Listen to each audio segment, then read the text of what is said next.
Dracula की वापसी।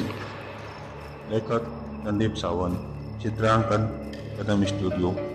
Double secret agent 00 half Ram Rahim series. एक शाम राजनगर शहर से बाहर जाने वाली सड़क पर एक पुलिस जीप औलाद से फरार एक मुजरिम का पीछा कर रही थी।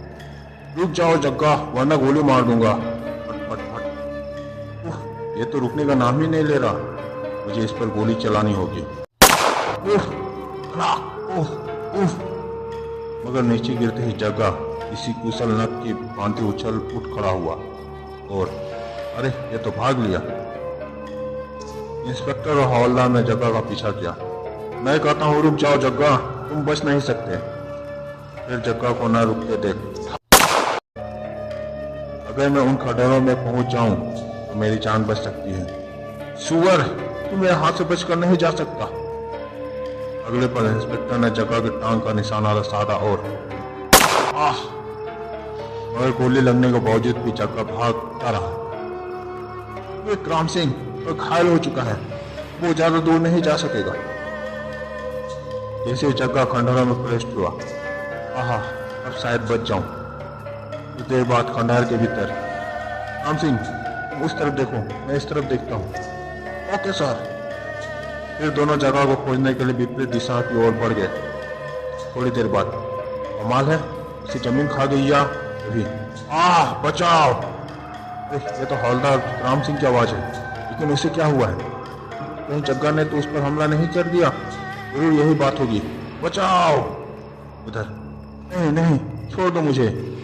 ही अगर मैंने तुझे छोड़ दिया तो मेरे बरसों की खून की प्यास कैसे बुझेगी? ही फिर पिशाच तरीके जग्गा ने जैसे ही अपने लंबे वो कोने दांत हवलदार की गर्दन की ओर बढ़ाए, हवलदार राम सिंह हलाल बकरी के भांति चीख उठा, नहीं। आह, खून खून। और अगले पल शुप शुप, शीघ्र ही हवलदार राम सिंह आंखें मूंद गए। चप चप चप। तभी आंधी तूफान की तरह इंस्पेक्टर वहां पहुंचा। राम सिंह की आवाज इधर से आई थी। इस कमरे में घुसते ही, हे भगवान, ये तो जग्गा हरगिज नहीं हो सकता। ये तो कोई पिशाच मालूम पड़ता है। अगर जग्गा अचानक पिशाच कैसे बन गया? कचर कचर। अगले पल उसने अपने आप को संभाला और एक शिकार और ओह माय गॉड, इस पर तो गोलियों का कोई परवाह ही नहीं हो रहा है। आखिर यह अभी जग्गा भयानक अंदाज में इंस्पेक्टर की ओर बढ़ा। जग्गा नहीं, बल्कि ड्रैकुला बालक हूँ इंस्पेक्टर। अब तुम्हारे मुजरिम जग्गा के शरीर पर मेरा कब्जा है। तुम्हारा खून पीकर और तो बाद मेरी खून पीने की प्यास अच्छी तरह बुझेगी। मैं ड्रैकुला बालक। अगले पल इंस्पेक्टर पलट कर भाग खड़ा हुआ। अब तो यहाँ से भाग निकलने में ही भलाई है। अभी पिशाच बना जग्गा इंस्पेक्टर पर चपटा। मेरा शिकार मुझसे बच नहीं सकता। इंस्पेक्टर पिशाच बने जग्गा से बच नहीं पाया और अब प्यास के साथ साथ मेरी भूख भी मिट जाएगी। वो इंस्पेक्टर के मांस को स्वाद ले लेकर खाने लगा। चपर चपर। कुछ देर बाद आज बहुत दिनों बाद मुझे इस भूत महल से मुक्ति मिली है। चलते चलते एक आंखों से चिंगारियां से फूटने लगी। अब जब तक शहर जाकर मैं अपने दुश्मन राम रहीम का खून न पी लूंगा, मुझे चैन नहीं मिलेगा। जब ड्रैकुला बना जग्गा उस खंडहर हो चले भूत महल से बाहर निकला, तक चारों ओर घटाघोट अंधेरा फैल चुका था। उसी रात पासी एक सड़क पर, राम भैया, मैंने तुम्हें कितनी बार मना किया था कि इस पिकनिक पर मत चलो, पर तुम नहीं माने। तुम ना जाने कितने रात के घर पहुंचेंगे। अब चुप भी रहो यार। कॉलेज के ढेर सारे स्टूडेंट पिकनिक पर आए थे। अगर हम भी आ गए तो कौन सा तूफान मच गया। अब तुम ही बताओ, अगर बस का पहिया 2 बार पंचर न होता तो क्या हम समय पर घर नहीं पहुंच जाते? मुझे तो लगता है यह खटारा बस आज रात हमारी खाट खड़ी और बिस्तर गोल करके छोड़ेगा। तभी बस एक झटके के साथ रुकी और हाय रे, टूट गए दांत। उफ, अब क्या हुआ ड्राइवर, बस क्यों रोक दी? रेडिएटर गर्म हो गया है, पानी डालना होगा। पानी डालना होगा? लेकिन भाई इस जंगल में पानी कहाँ मिलेगा? पानी का इंतजाम तो करना ही होगा, वरना सबको सारी रात यही काली करनी होगी। राम भैया, अब तुम ही कुछ करो, वरना हम सबको आज की रात यही कूद कूद मरना होगा। ठीक है, और रहीम कहीं से पानी का इंतजाम कर लाते हैं। लेकिन राम भैया, यह सुनसान जंगल में पानी कहाँ मिलेगी? बस उतर कर राम ने टॉर्च जला ली थी। यहाँ पास ही कुछ दूरी पर भूत महल है। मुझे अच्छी तरह याद है, वहाँ कभी एक छोटी सी झील हुआ करती थी। हम वहीं से पानी लाएंगे। क्या भूत महल? क्यों, क्या हुआ? कुछ नहीं राम भैया, तुमने भूत महल का नाम लिया तो मुझे भूत महल वाले केस की याद ताजा हो आई। कितना खतरनाक था वो केस। अगर प्रोफेसर दिवाकर हमें न बचाते तो शायद प्रोफेसर शैतान और ड्रैकुला बालक ने हम सबको खत्म कर दिया होता। अब भी कभी कभी मैं सोचता हूँ कि यदि वो ड्रैकुला बालक कभी फिर से जी उठा तो। यार, कभी तो अकल की बातें सोच लिया करो। तुम तो हर समय उल्टी सीधी बातें ही सोचते रहते हो। हाँ, तुम्हारे दूसरे लड़कियों में मूर्ख जो अरे राम भैया, वो देखो। अरे जीप और मोटरसाइकिल दोनों लपक कर उस स्थान पर पहुंचे। रहीम, ये जीप तो पुलिस की है, मगर यहाँ ये लावारिस कैसे खड़ी है? और देखो, इस मोटरसाइकिल का टायर ब्रस्ट है। लगता है यहाँ पुलिस और मुजरिम के बीच कोई झड़प हुई है। फिर राम ने टॉर्च की रोशनी से वहाँ का निरीक्षण किया। रहीम, वो देखो, कुछ कदमों के निशान भूत महल की ओर जा रहे हैं। मुझे तो कुछ गड़बड़ दिखती है। आओ देखते हैं शीघ्र ही। कितना भयानक है यह महल, बिल्कुल पहले जैसा भूतिया।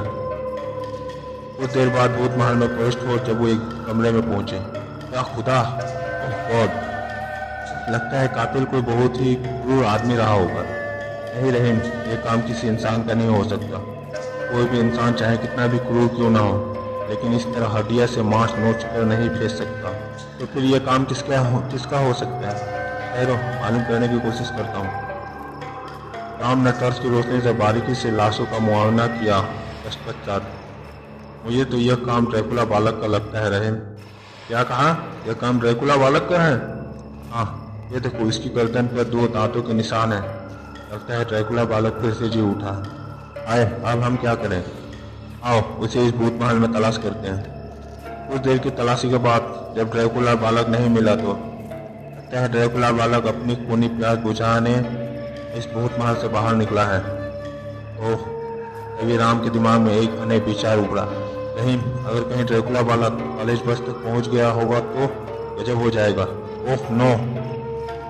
अगले ही पल, रहीम भागो, हमारे साथियों के प्राण खतरे में है। सड़क पर पहुंच राम ने कुछ सोचा और पुलिस जीप पर सवार हो गया। अरे अब रहीम! और फिर रहीम के सवार होते ही राम ने जीप को उस दिशा के मैदान में दौड़ा दिया। उधर कमाल है, आधा घंटा गुजर गया, राम रहीम अभी तक वापस नहीं लौटे। बस आते ही होंगे। तभी उन्होंने पेड़ के पीछे किसी चलने की आवाज सुनाई थी। लो भाई, शायद राम रहीम आ गए। अगले ही पल, आई, ओह भूत, गुर गुर। फिर 50 चक्का गुर्राता हुआ जैसे उन लोगों की ओर बढ़ा। बचाओ, भागो! मगर पिशाच चक्का ने भागने का मौका नहीं दिया था। धड़ाक, आह आह हा हा हा, आए धड़ाक, आह, नहीं नहीं, मुझे छोड़ दो, आह हा हा, अच्छा, आह हा हा, खून, मीठा खून, आह हा हा। मौत के भय से बस का ड्राइवर, क्लीनर व अन्य सभी बच्चे सड़क के किनारे लगे पेड़ की ओर भाग उठे थे। वे सब जल्द से जल्द दूर पहुंचकर अपनी जान बचाना चाहते थे। फिर राम रहीम की जीप वहां आकर रुकी। या अल्लाह, ये तो कोई इंसान नहीं, पिशाच लगता है। हा हा हा, आ गए तुम दोनों, मेरे जानी दुश्मन। बिल्कुल वही ड्रैकुला की आवाज है। लगता है इसके शरीर में ड्रैकुला बालक की आत्मा प्रविष्ट हो चुकी है। अब उस शैतान का मुझे दोबारा से अंत करना होगा। तुम जरा संभल कर बैठो। इसके साथ ही राम के पैर दबा एक्सीलरेटर पर बढ़ता चला गया। जीप धीरे गति से आगे बढ़ी। हा हा हा, आओ आओ, मुझे भी तुम दोनों से अपना हिसाब चुकाना है। और धड़ाक, आह, धड़ाम, उफ। परंतु अगले ही पल जग्गा संभला और उफ, लेकिन जमीन पर गिरने के साथ ही दोनों संभल कर तेजी से उठ खड़े हुए। यह देख जग्गा हिंसक दरिंदे के भांति उनकी तरफ बढ़ा। बदला बदला, गुर गुर। रहीम, सावधान रहना। जैसे वह जगह उनके निकट पहुंचा, सामने बिजली की सी फुर्ती का सर एक तेज टक्कर उसके पेट में जड़ दिया। हा हा हा, आज तुम दोनों मेरे हाथों से नहीं बचोगे। रहीम भागो। हा हा, भागकर कहाँ जाओगे चूहों। लेकिन इस्ताद बना चक्का तेज दौड़ में राम रहीम का मुकाबला नहीं कर पाया। भाग गए, पर कब तक बचोगे मेरे हाथों से? जब तक मैं इनका खून नहीं पी लूँगा मुझे शांति नहीं मिलेगी। शहर जाकर मैं वहाँ ऐसी तबाही मचाऊंगा कि इन्हें सर के बल चलकर मेरे पास आना होगा और शहर मुझे ये बस पहुँचाएगी। फिर वो बस में बैठा और हा हा हा। ओह, ड्रैकुला बस लेकर शायद शहर की तरफ गया है। तुमने उसे जाने क्यों दिया राम भैया? हम ताकत में उससे पार नहीं पा सकते थे रहीम। अगर हम वहाँ से भाग खड़े न होते तो हमारा भी खून पी जाता। ओह, लेकिन अब क्या होगा? वो तो कुछ ही देर में शहर पहुँच जाएगा। हमें भी तुरंत शहर पहुँचना होगा। आओ जीप को सीधा करते हैं।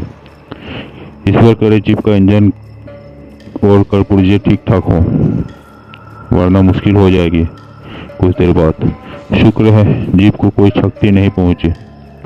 हाँ, आगे एक फॉरेस्ट ऑफिस है। हम वहाँ से शहर टेलीफोन करके यहाँ की और भूत महल की घटना के साथ साथ ड्रैकुला के बारे में भी जीप को सारी बात बता देंगे, ताकि वो इस संबंध में जो कुछ भी करना हो जल्द से जल्द कर सके।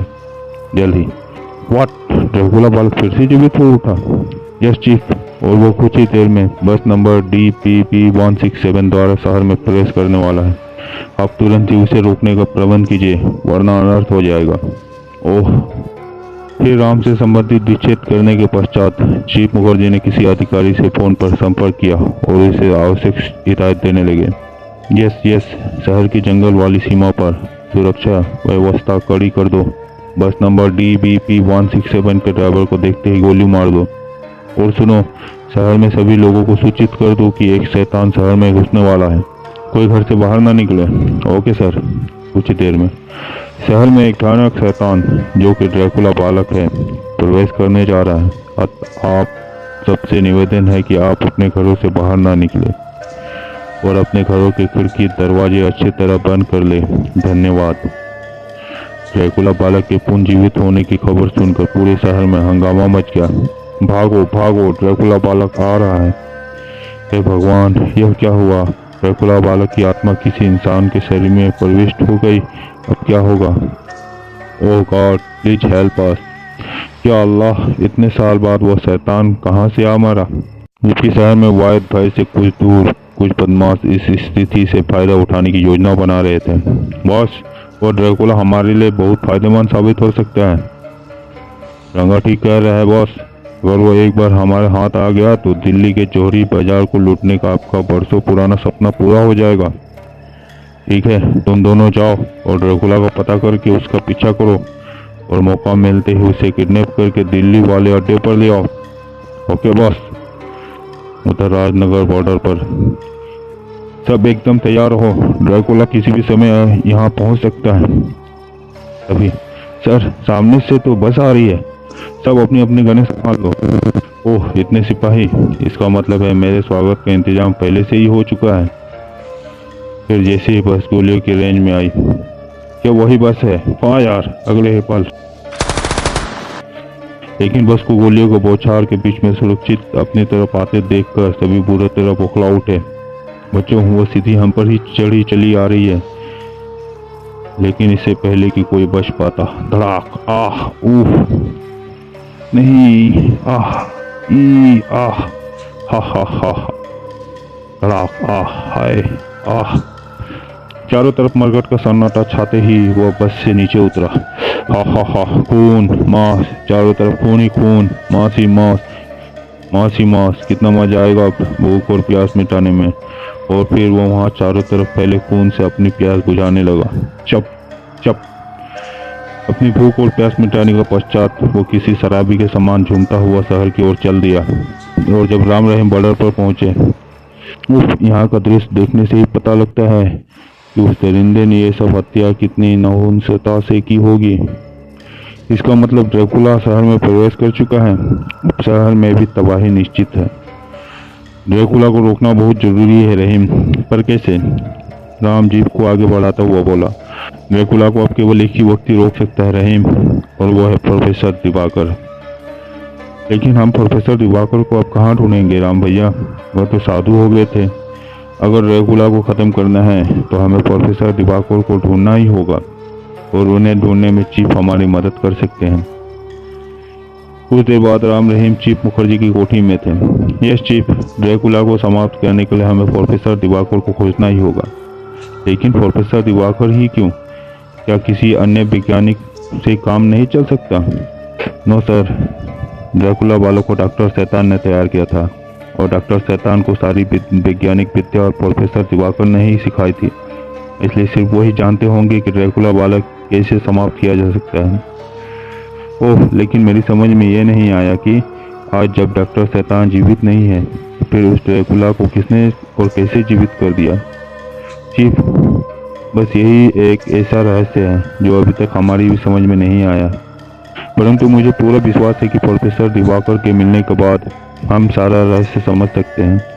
ठीक है, मैं अभी प्रोफेसर दिवाकर की इस खोज शुरुआत कराता हूँ। इसे मुझे पता चलेगा मैं तुम्हें सूचित कर दूंगा।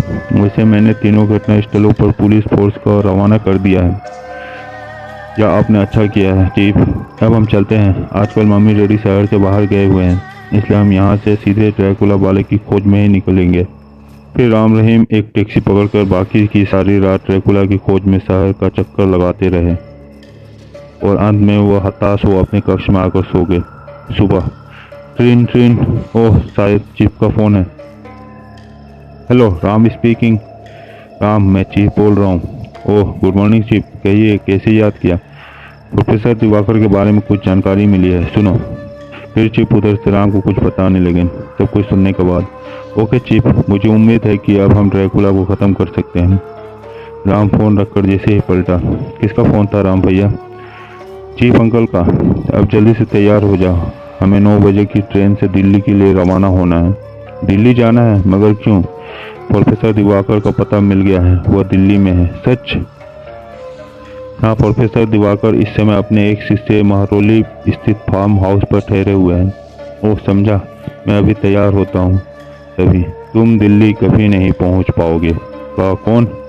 दोनों तेजी से पीछे पलटे। ओह, ड्रैकुला। हा हा हा, तुम दोनों क्या समझते थे मैं तुम्हारा खून पिए बिना ही आसानी से तुम्हारा पीछा छोड़ दूंगा? तब तुम यहाँ कैसे पहुँच गए?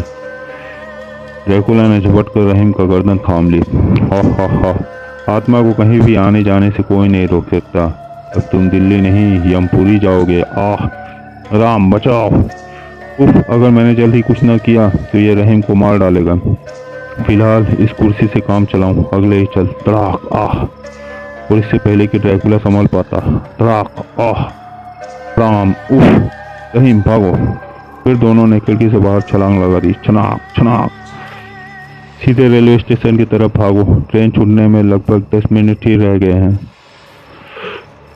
अगर ये दोनों प्रोफेसर दिवाकर के पास पहुंचने में सफल हो गए तो फिर मुझे इस शरीर के साथ नष्ट होने से कोई नहीं बचा पाएगा और मेरा बदला अधूरा रह जाएगा। गुल गुल गुल, मैं इन दोनों को दिल्ली हरगिज नहीं पहुंचने दूंगा। उधर राजनगर रेलवे स्टेशन पर मैंने दिल्ली पुलिस को सूचित कर दिया है। वहाँ की पुलिस तुम्हारे साथ पूरा सहयोग करेगी। अच्छा अंकल, अब आप चलिए, ट्रेन चलने वाली है। कुछ ही क्षणों में राजधानी एक्सप्रेस तूफान की भांति पटरियों पर भाग रही थी। गड़ गड़ गड़ गड़। प्रोफेसर दिवाकर से मिलने के बाद हम ड्रैकुला को ख़त्म करने की कोई न कोई तरकीब खोज ही निकालेंगे। हमें दिल्ली में तो 2 दिन तो लग ही जाएंगे और इन 2 दिनों में न जाने ड्रैकुला राजनगर में क्या क्या तबाही मचाए। तुम ठीक कहते हो रहीम, लेकिन फिलहाल तो उससे हमारा पीछा छूट ही गया। लेकिन राम रहीम का सोचना गलत था। ड्रैकुला से उनका पीछा अभी छूटा नहीं था। वो आ रही है राजधानी एक्सप्रेस, मुझे हर हाल में उस पर सवार होना होगा। और फिर जैसे ही ट्रेन पुल के नीचे से गुजरी, आहा, पहुंच गया। हा हा हा, अब राम रहीम ही क्या, कोई भी दिल्ली नहीं पहुंच पाएगा। हा हा हा। क्या राजधानी एक्सप्रेस दिल्ली पहुंच सकी? क्या राम रहीम ड्रैकुला के खूनी पंजे से बच सके? तो का अपराधियों के उस गिरोह का क्या हुआ जो ड्रैकुला का अपहरण करना चाहता था? क्या राम रहीम प्रोफेसर दिवाकर से मिल सके? आखिर ड्रैकुला की वापसी कैसी हुई थी? क्या राम रहीम ड्रैकुला को समाप्त कर सके? ऐसे अन्य ढेर सारे प्रश्न के उत्तर जानने के लिए मनोज कॉमिक्स में इस रोमांचकारी कथा का अगला भाग पढ़े, ड्रैकुला दिल्ली में।